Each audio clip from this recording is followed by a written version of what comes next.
By the early 1860s, riverboats had been sailing the Murray for almost a decade.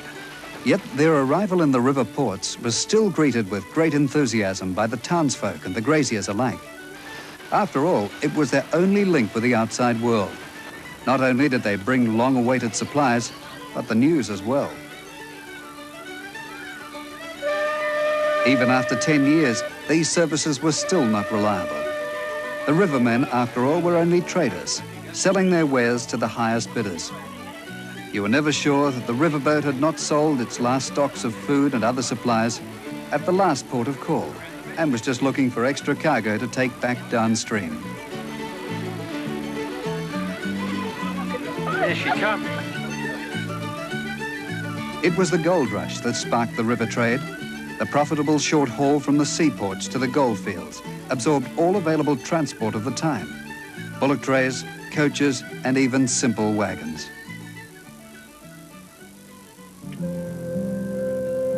It became increasingly difficult for the remote farmers to get produce through to their markets and supplies delivered to the outback. It was common for bales of wool to be left to rot in the warehouses, awaiting transport to the nearest port. Then, life on the land was hard.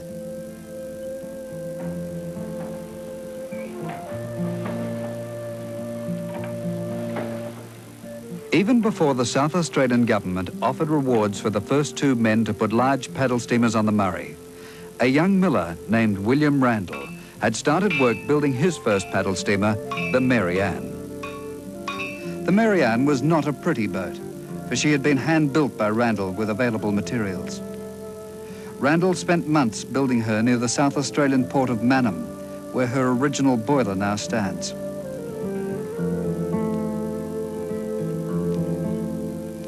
In early 1853, Randall had set out on his maiden voyage, only to run into a problem that has beset rivermen ever since: the unpredictability of the Murray.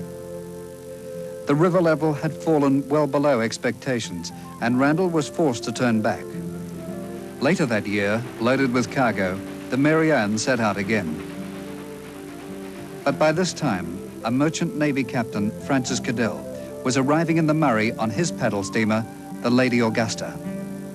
He had had his craft built in Sydney and sailed through the treacherous mouth of the Murray. Randall had no idea of his competition until the Lady Augusta steamed by as Randall and his crew were camped on the riverbank. Caught by surprise, the Mary Ann was no match for the Lady Augusta, which built up several hours' lead and led the way into Swan Hill. This was the start of the rivalry between Randall and Cadell, a feud which lasted for years. It also marked the start of the river trade. Those pioneer farmers who had been abandoned by conventional transport were more than grateful for these paddle steamers. But any sort of reliable or regular trade was still a long way off in 1853.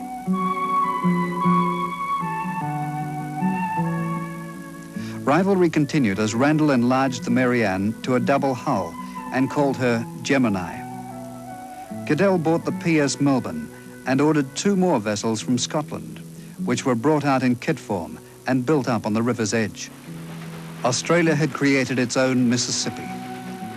Sternwheelers were brought from America, like the Lady Daly, shipped in segments from Oregon in 1862. The stern wheel was over 7 meters in diameter, and she was one of the fastest vessels on a straight run, at about 16 kilometers an hour upstream. Bob Reed worked on the last sternwheeler. Well, the Captain Sturt was built in 1914. She was an American Mississippi type boat. She came from America in parts and was assembled just down here at the Mannum Quarries. Built by the South Australian government and used for nothing else, only carting the stone for the locks. She used to push her barges just the same as the Mississippi did, and she had a 500-ton barge down one side of her, 190-ton square punt in front of her, and another 190 square punt down the other side. She went right through from 1914, I believe, till the barrages was finished. Well, as far as handling's concerned, now for a passenger boat, you need really a side wheeler, because a stern wheeler, when you're steering them, she pushes her stern round, right round She steers really from the stern, where a side paddler with her paddles in the midship, she swings her head as well as her stern. And coming round a bend with the big loaded barges, a side paddle boat will stand upright, but a stern wheeler will list over coming round the bends. But a very good job. You never turn them over. As trade on the river grew, Cadell continued to attract wide publicity, as he had from the start. But Randall was always the quiet businessman, determined to win out in the end. Cadell became the Cavalier, a colourful character on the river who never lost his reputation as an adventurer. Randall, on the other hand, was a sober character who became known for his skill as an amateur medico, delivering babies and pulling teeth as a sideline to his cargo trade. Although rivals, both these men were partners in opening up the spreading outback of Eastern Australia, turning what was thought to be land too distant to be of any real use into productive grazing country by bringing the seaports a little closer.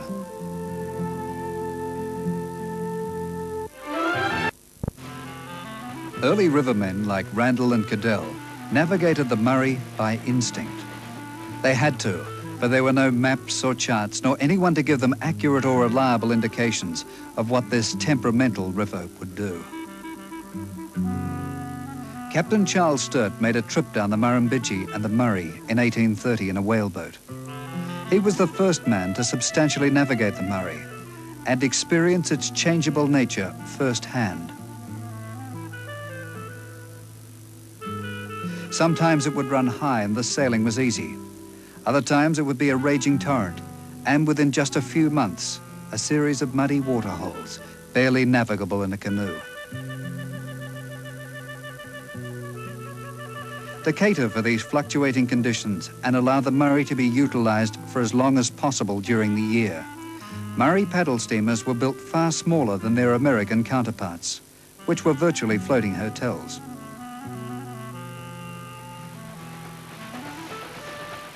Reducing their draft overcame one problem, but this river network was not to be conquered easily.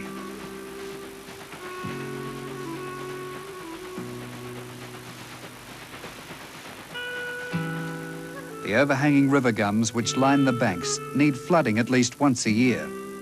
On a normal year, before the river was dammed, floods were expected in spring as the snows melted in the ranges to the east.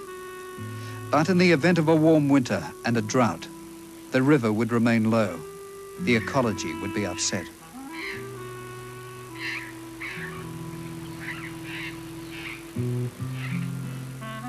Towering gums would die and fall into the river to lie and wait for the unsuspecting riverboats. These hidden obstacles are known as snags and have been responsible for sinking many paddle steamers.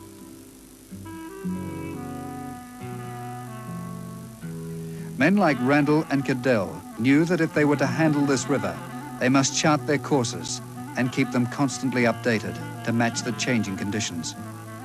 They didn't know it then, but soon the competition for the Murray trade would become so tough that their crews would be forced to work around the clock, sailing these steam-driven paddle boats along this unpredictable river at night. From the time the river trade became highly organized, around the 1870s, until the Second World War, generations of rivermen were bred. If your father and grandfather hadn't worked on the river, you had little chance of being accepted. Toward the end of the last century, the river traders either got bigger or perished. There was no room for the small operator. Randall, who long survived Cadell on the river, expanded his company to meet competition from the Gem Navigation Company, McCulloch & Co., and several others. Even these large companies came and went. At the height of the river trade in the 70s, 80s and 90s, more than 400 steamers steered their way through the network of rivers through the outback of New South Wales, southern Queensland, South Australia and Victoria. Captain Bob Reed explains how he started on the river. Under bad jobs at home, I heard there was plenty of work in Australia, so I just jumped the boat and they wouldn't pay me off, so I jumped it. And I came out here and I've done pretty well. I've been on nearly all the boats. Yeah, I was skipper of the Marion for 3 years, running to Mildura, and I was very popular with the passengers. I don't know why. It wasn't my looks, and it certainly wasn't my teeth. It was really enjoyable days. We ran 24 hours a day and 7 days a week. We very seldom got home. That's why I can't make out how I got 10 children. The Marion began as a barge in 1898 to become a hawking steamer 2 years later. By 1915, she had become a passenger boat carrying 45. Needing extensive repairs, she made her last voyage into the dock at Mannum.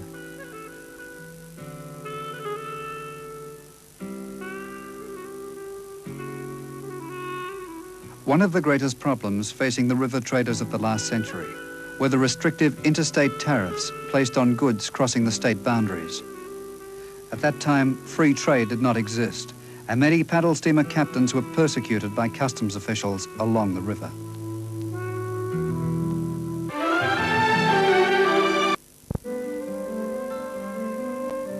The decades that followed that race up the river by Cadell and Randall were to see enormous changes.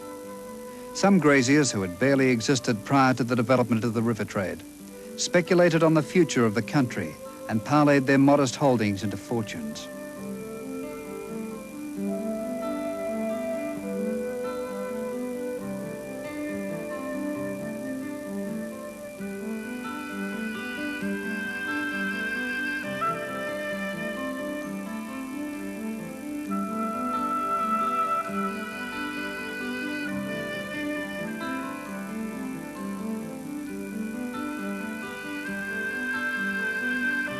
The Victorian government realised the need for rapid transport, and railway construction was soon underway in Victoria to terminate at the river port of Echuca.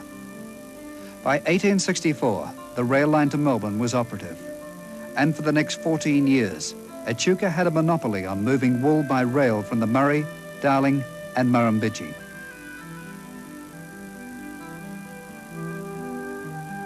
But Randall and Cadell were not the first men to make their money from the river trade.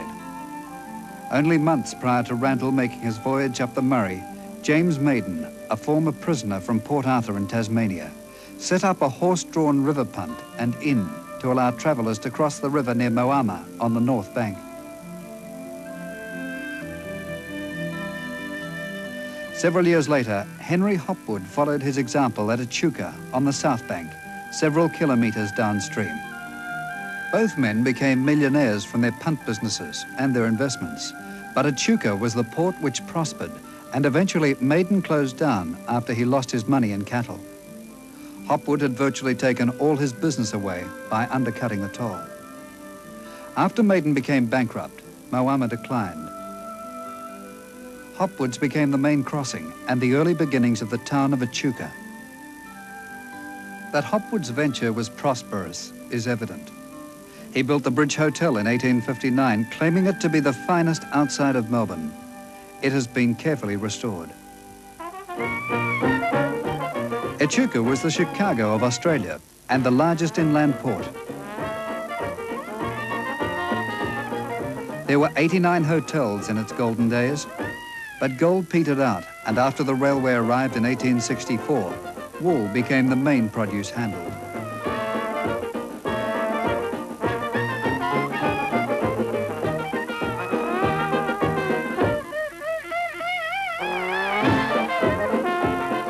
This brothel was one of 3 or 4. The building is now due for restoration. The Freeman family were ship's chandlers and famous riverboat captains.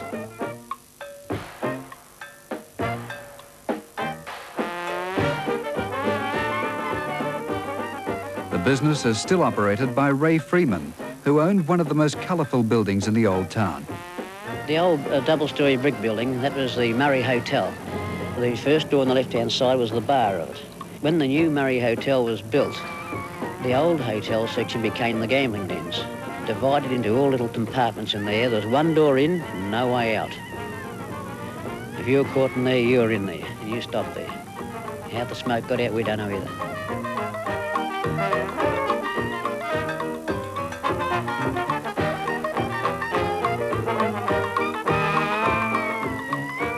His father Tress, now 85, has serviced most of the river steamers during his working life on the river. Well, I started to work here 1906, they were there. I had to go through everything.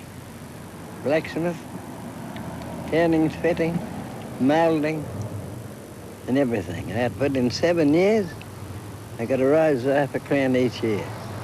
Full-blown tradesman, I got about £2.7 a week. That Adelaide just down there, that's the third boiler that went into her. We put the boiler in, and she used to be a loose eccentric engine. We put the reversing gear on her. As the paddle steamer services increased, the river towns began to spring up as prosperous centres of trade. Apart from Echuca and Moama, Swan Hill, Albury, Wentworth, Murray Bridge, Mannum and Goolwa. Most were pretty towns, nestled into the curves of the Murray. Today we see a revival in the heritage, and the river is still the focal point. Of the original Echuca wharf, there is only about a quarter left. This is now open to the public. Sporting hydraulic cranes and a fast turnaround, Echuca vied with Morgan in South Australia to handle wool from the Darling and Murrumbidgee for sales in Melbourne. Morgan had a large wharf, but handling was slow even when the rail link with Adelaide was established in 1879.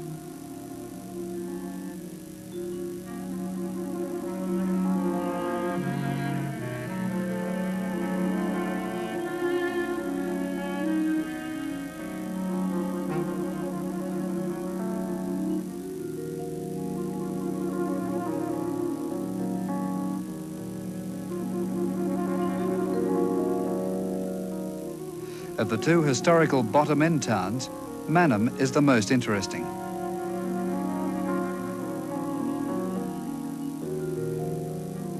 The home of Captain William Randall, Bleak House, overlooks his dock where many steamers were built and repaired.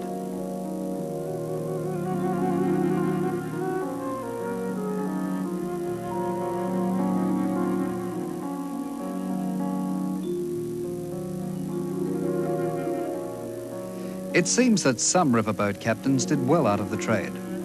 This is Captain Anderson's home. Anderson was a close friend and partner of Randall's. Randall's successor, Captain Arnold, lived here too.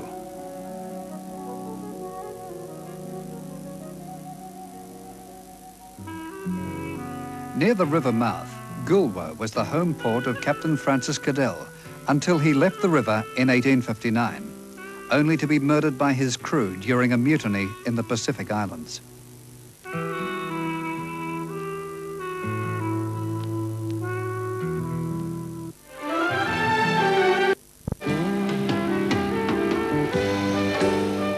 What is left of this riverboat heritage for successive generations? The efforts of a small band of enthusiasts have seen a revival of those good old days when steam was king. With over 20 paddle boats now working again or being restored, the river has never been so alive in 80 years.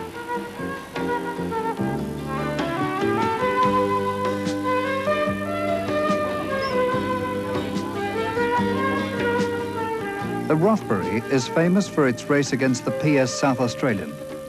The race, held at Wilcannia, was over a measured mile against the clock.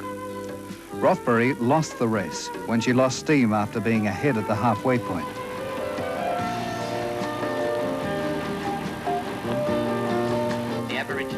Now converted to diesel, she takes tourists on a 2-hour trip up the Murray from Mildura, commanded by Captain Albie Poynton.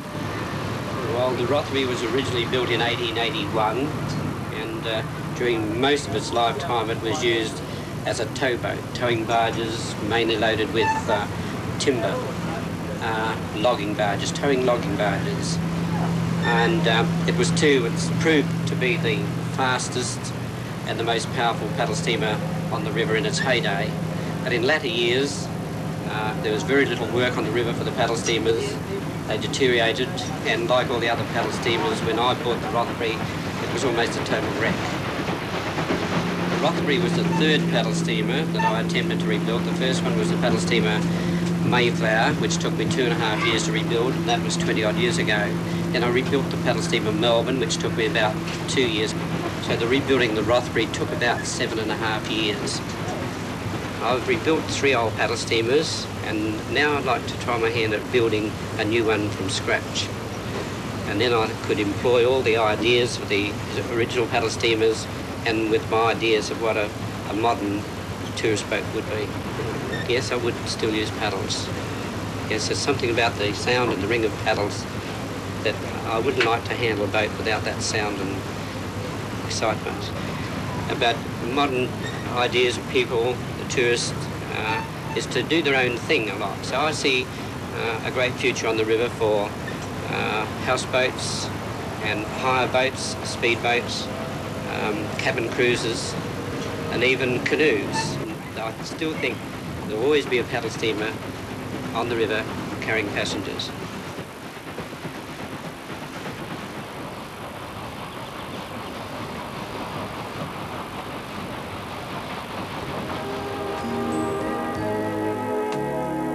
Captain Poynton's other boat, the PS Melbourne, still retains its original steam engine.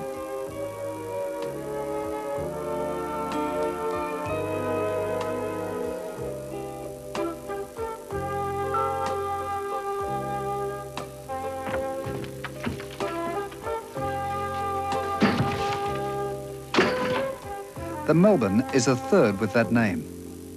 She was originally built as a snagger, which is to say her job was to remove any logs or fallen trees which may be likely to hole a steamer.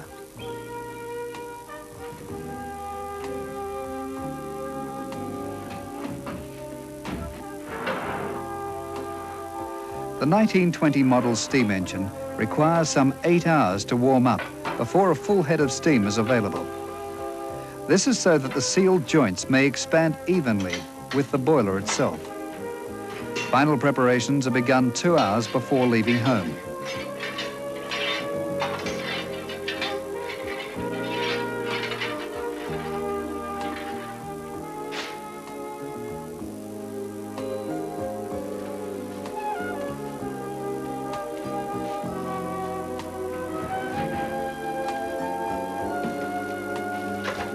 The first Melbourne was a sternwheeler, built for the Victorian government in 1864.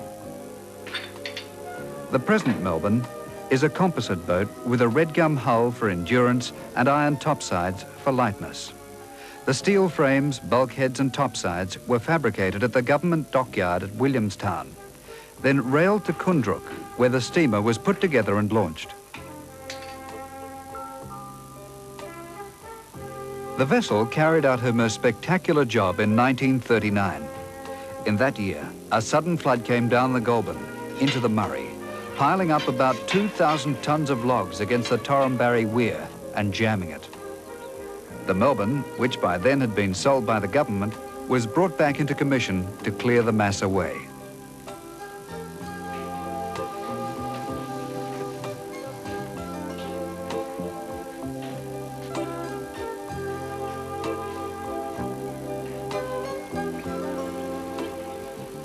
With pressure up, Captain Poynton is ready for a day's cruising on the river.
Another paddle boat which has been converted to diesel is the Piap, which is based at Swan Hill's Pioneer Settlement.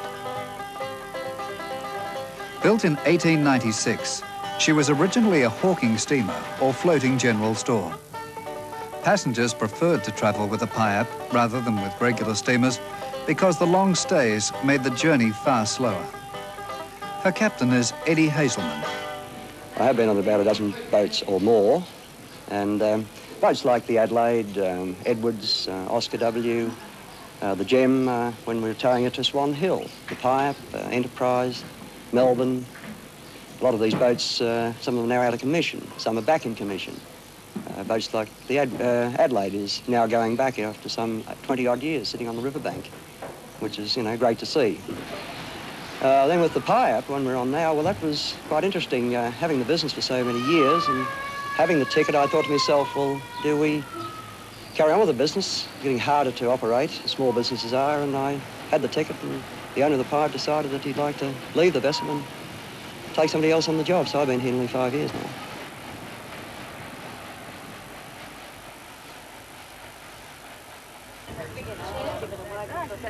The Canberra was built in Goolwa in 1912 as a fishing boat and cargo steamer. Like the other fishing steamers on the rivers, she was given only a single deck, so she could go steaming up narrow creeks without crashing into overhanging trees. By the 1940s, the Canberra was given a promenade deck and was fitted out as an excursion steamer. For a start, she didn't attract a great deal of business, but as interest in the river transport revived, she became popular. By the mid-1970s, she was running out of Echuca, owned by the Murray Steamship and Tourist Company. Interesting to note that in 1880, Echuca had a population of 5,000, and at that time they had 62 licensed hotels. They must have been thirsty work driving a riverboat.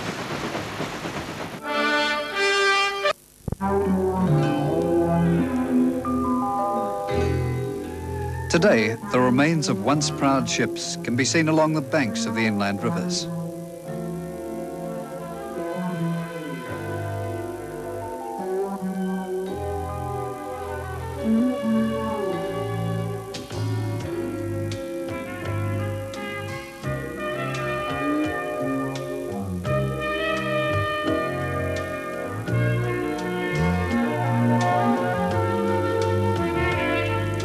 The paddle steamer Success was stripped of everything when there was no further work for her.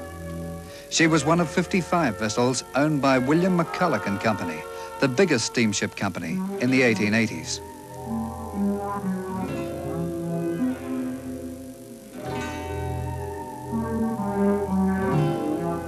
Some steamers like the Torella, built in 1897, have survived, but only as houseboats. The dredge Mano is less fortunate and has become a rather large snag.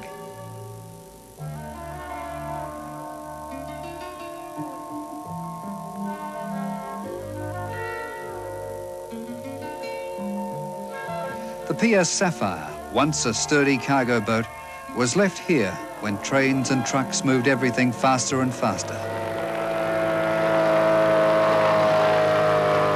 On Lake Mulwala lies the wreck of the PS Australian, one of the fastest boats to cruise the Murray. Bert Campbell of the Yarrawonga Historical Society would like to see her restored. It was built in Echuca, and how it came to Yarrawonga, with the Invincible, they brought loads of supplies to build the Yarrawonga weir. They brought heavy machinery, boilers, winches, flying foxes, derricks, boats and barges from the lower river to Yarrawonga. The Australian ended up above the weir and was used wholly and solely for bringing logs into the local sawmill.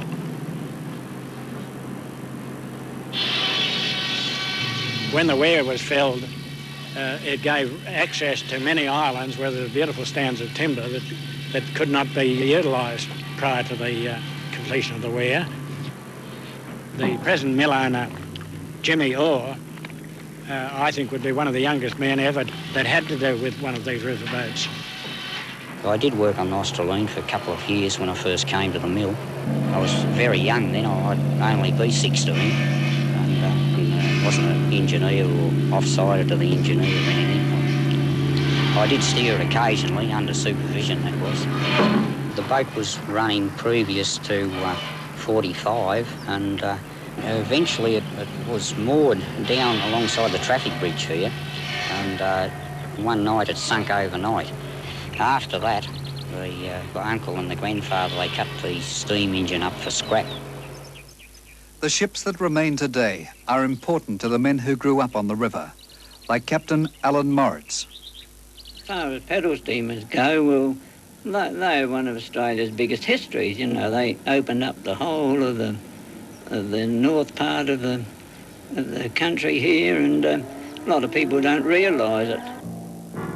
Barges were an integral part of the river trade, and good examples can be seen like the Ada barge, which has been restored opposite Echuca.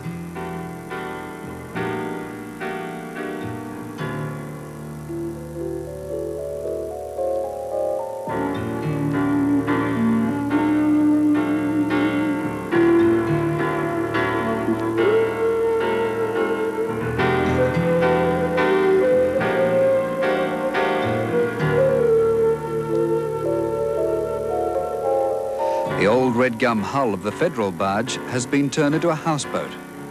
Unlike many of the old river carriers, the Federal will never sail again.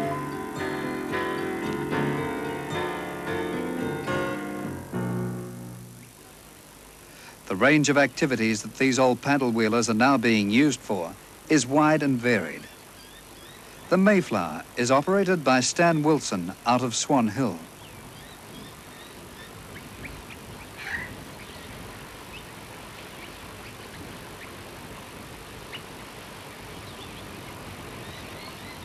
Why does a man buy a paddle boat instead of a modern launch? Perhaps a long ambition, I guess, to own one, having been at sea 4 years during the war. That's where it started, I think, and I always lived near the river.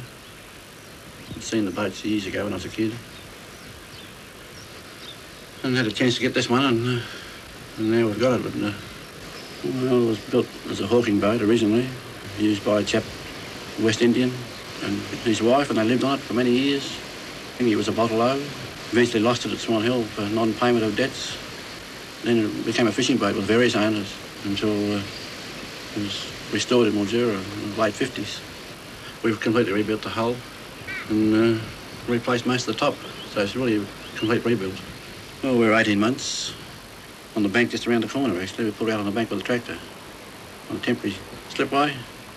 We thought we'd get some old hands to help us build it, and when we found we couldn't get any, we had to do it on our own, but we got plenty of advice. And we had to learn the train of bending red gum, and it was fairly difficult for a while, but we got the hang of it. We hope. She's still afloat anyway.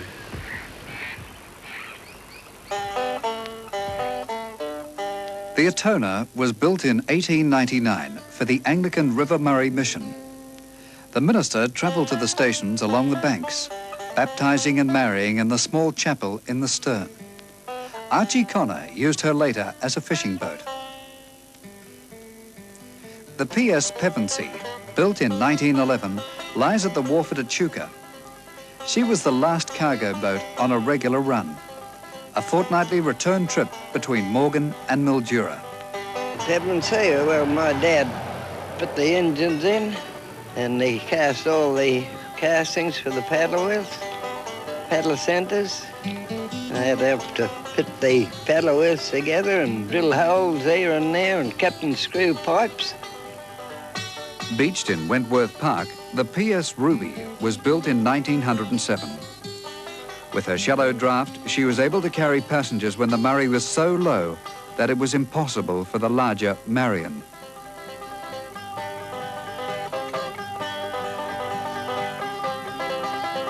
The Oscar W is being restored by another man who has always wished to own a paddle steamer, Alan Moritz. Oh, I started in the early days with my father when I was about 12. He used to go up the river and watch all the paddle steamers and that, and I was very interested in them. And I always remember when I was a boy, I'm only about 12 then, walking up onto the old paddle steamer Queen and going through and buying some lollies on board her. She was a hawking vessel at that time, in a store kind of, you know, floating store. And I've been interested ever since.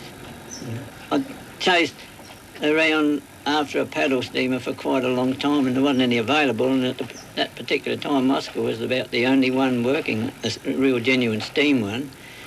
The Oscar W stands for Oscar Wallen.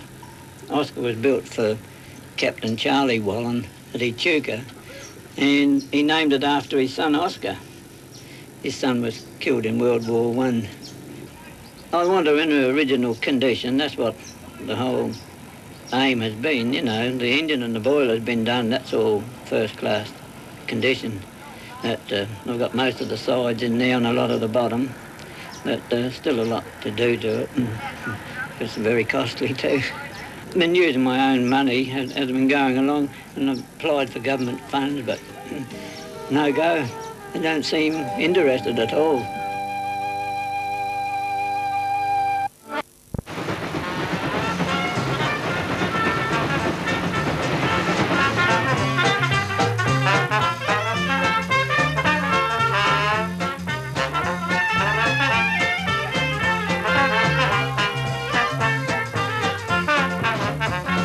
Today, as always, riverboat people make their own entertainment. It has always been a fiercely independent life. And today, tourists on board the Avoca are happy to pay to relive those old days.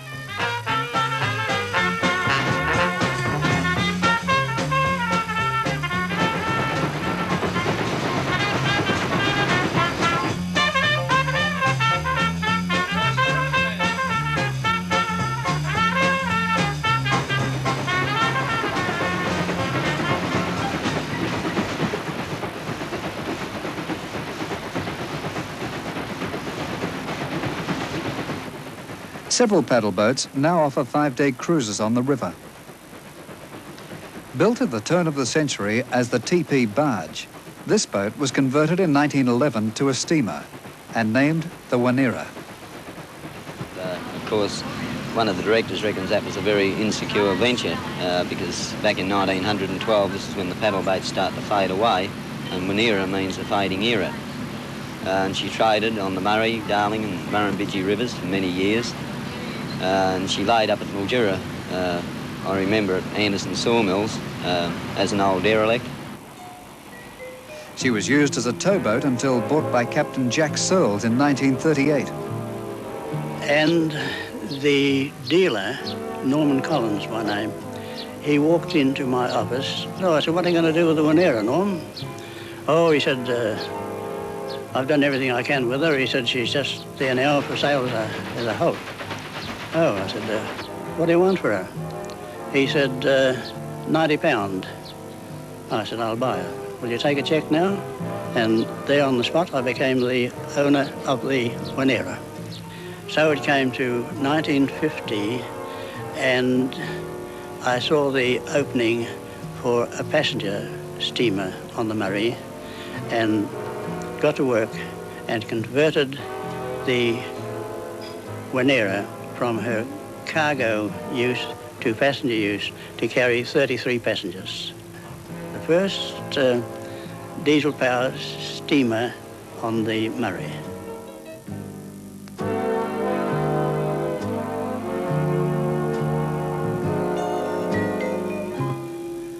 Captain Bill Hogg, born and bred on the river, carries on his profession now, thanks to the increasing tourist trade.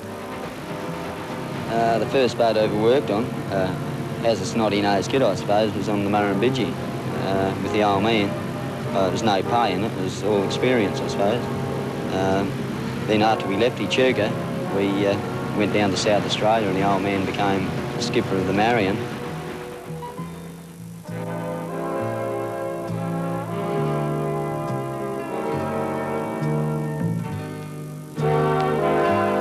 The Coonawarra started life in 1894 as the J.L. Roberts barge. In 1950, she was converted into a diesel passenger vessel.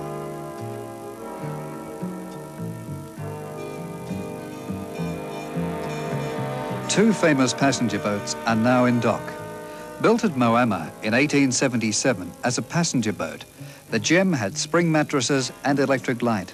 These before they were even commonplace in Adelaide. She was cut in half and lengthened by 40 feet in the centre to make her one of the biggest on the river.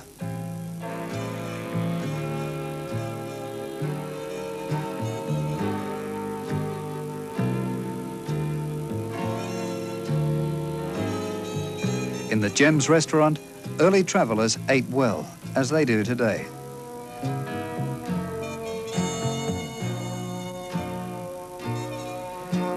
Paddle steamer Enterprise, built in 1878, is the oldest operating steam engine paddle boat. Her present skipper is Captain Bob Reed. And I skip in the Enterprise, and each time she goes out, I still go out with it, skipper. It was first built for hauling log barges down the Upper Murray and hauling and creeks. She's a good little towboat, but she's not a powerful towboat. She's what they call the mosquito fleet. And she's got a beautiful steam engine, what they call a portable. It's 102-year-old. For a boat over 100 years old, I think she's in pretty good nick.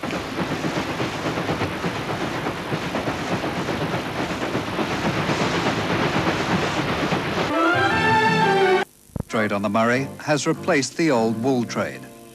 Two boats new to the scene are the Murray Queen and the Explorer. Surely the ultimate in air-conditioned comfort. We have passenger accommodation of 128 people. There's 63 self-contained air-conditioned cabins. And we do a 5.5-day cruise. We leave Renmark working our way upstream, and then for a day, then coming downstream, doing about 50 miles up, 70 miles down, and returning to Renmark at the end of the week. The ship ties up every night on the riverbank, where people can go for walks through the natural Australian bushland. And most people, of course, very much enjoy this. They get a chance to climb a few cliffs, look around, get some ideal views of the riverland in its natural state. The river itself, even at the moment, we're navigating some very shallow areas, probably in about 4'2" of water at the present moment, which is not very deep considering we weigh 600 tonne. And it does get quite difficult to navigate, although as far as the passenger is concerned, the scenery is beautiful, the natural Australian bush, and quite a few citrus areas, grape growing areas, of course, all come into view as we travel down the river. But unfortunately for us, as far as handling the ship goes, the river channels are very narrow and very shallow. There are, of course, areas where it is quite deep, but on the whole, a lot of it does give us quite a few problems with navigation, with large snags and trees that have fallen in many years ago. And there we are, we just touched the bottom then. Suddenly, Australia's sleepy inland waterways are undergoing a revival. Not in transportation, but in the cargo of the 20th century, tourists. From Australia, America, Japan and Europe, tens of thousands yearly are reliving those good old days.